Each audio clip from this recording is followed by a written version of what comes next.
Hello everybody. Did you know the Xbox lost the console war? Did you even know the victory conditions of that war? I'm betting you didn't. Now for this story we have to go all the way back to the early 80s, well early 90s, when they first started introducing the internet. Now the internet changed things quite dramatically. For instance, look behind me.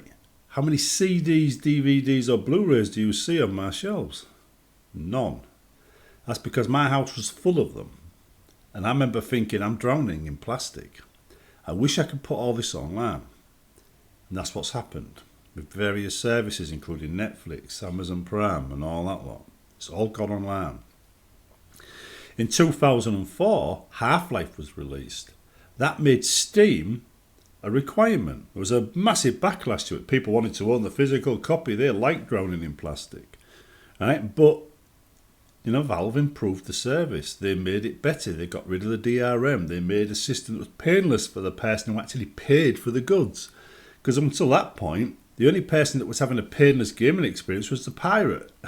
Because they were pirating by removing all the annoying copy protection so they could just play the game. People actually paid for the games. Were having to go through all kinds of stuff, either typing in codes, verifying disks, all kinds of nonsense.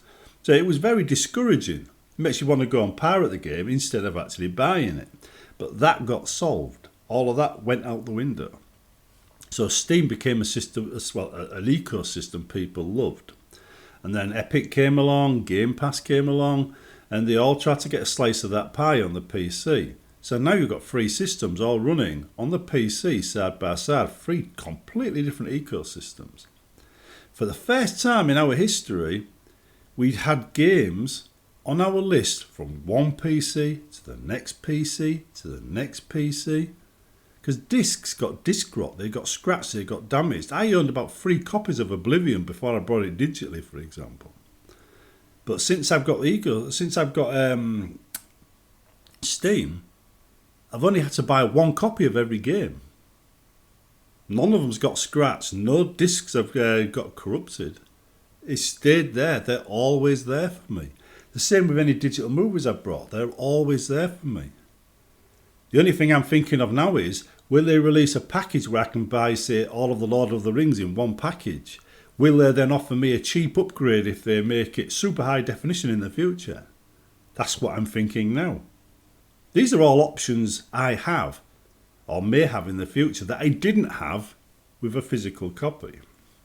So now I'm looking at a whole new world of experiences. Now back to the Xbox.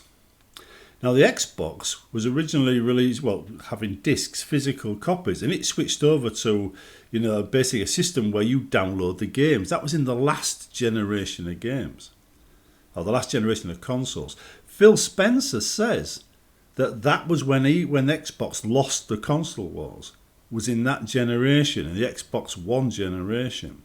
In this generation, they have like 30% drop in sales, where Sony, I've seen, I think it's a 500% increase in sales once the hardware started to become available again after that drought caused by, Bitcoin. So in sales terms, Sony are winning. And not only they've won, they've just completely obliterated the Xbox. But as you know, these are 2 different ecosystems. They want you locked into Xbox or PlayStation or Android or iPhone, that kind of thing. They don't want you swapping. They're not likely, for instance, to let people use Xbox games on the PlayStation unless it goes through through Sony first. So if Microsoft wants to sell their games on the PlayStation, they have to go through Sony's loops, run around Sony's little maze to get it on, and vice versa.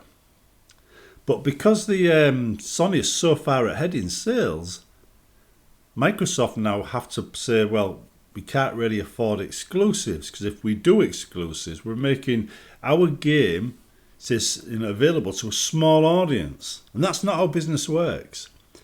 If they want to make a game popular, they've got to sell it to the many people as possible. That means they have to sell it to Sony. So you're going to get situations where the Xbox have less exclusives, whereas Sony have more. Again, tilting it in their favour. That's what happens when one company gets more than another. Microsoft tried to buy up Activision, but the UK government are blocking it because Microsoft already have quite a lot of developers and publishers under their umbrella. But this is happening with Sony now. Sony have got too much power in the console market. Now, with both of the systems here locked into our ecosystem, your ecosystem, and they want you to stay with them, they're not likely to let, say, Microsoft sell their catalogue through their own store on Sony unless something changes. But on the PC, that's exactly what we can do. We can go to Game Pass, we can play our games on the Xbox and on the PC. So the future's right there in front of you. The ability to be able to play either your console games on your PC or your PC games on your console is already here. The only people that aren't fully signed up to it are the people that are leading the market right now, and that is Sony. Because they were the victory conditions.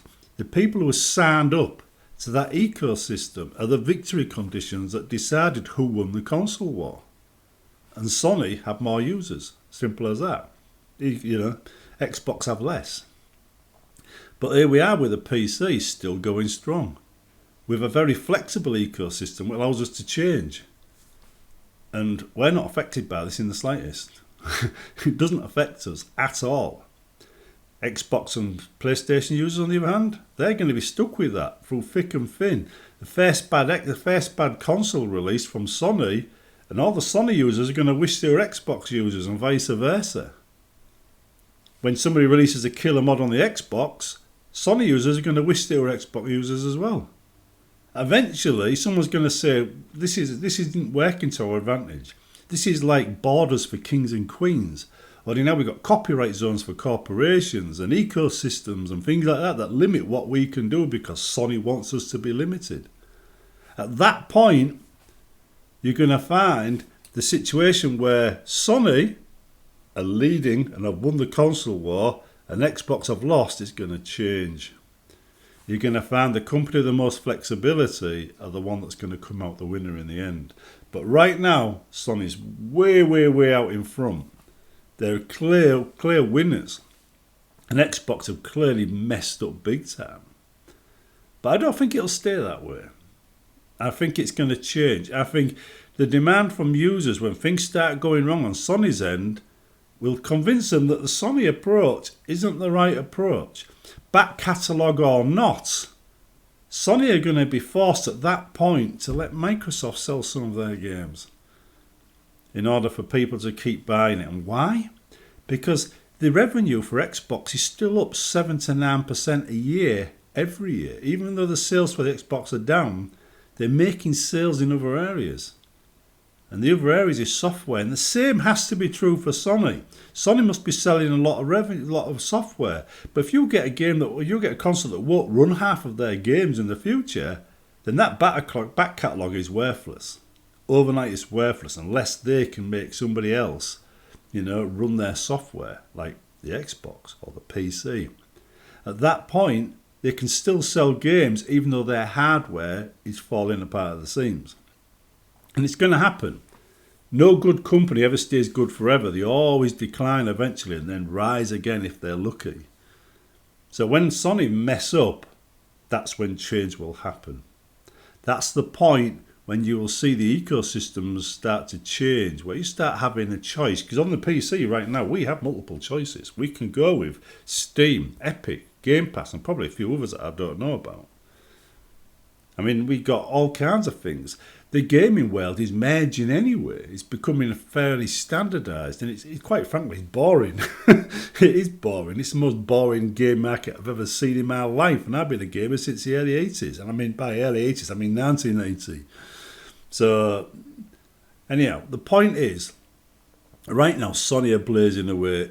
Microsoft have messed up. In the battle of ecosystems, users signed up to their system. PlayStation are clearly winning. And Microsoft are losing. But I don't think it'll stay that way. I think there's a chance. First time Sony muck up in a big way, and they keep mucking up. Let's face it, Sony aren't perfect. You're going to see a change in this ecosystem. Maybe not on the hardware front, but on the ecosystem front, what allows you to play various console sets, well, ecosystems, Xbox on the PlayStation, PlayStation on the Xbox, that kind of thing, because that's where the money is. Anyway, I'll see you in the next one. Have a think about this story because it's quite an interesting one, and let us know what you think in the comments. See you later.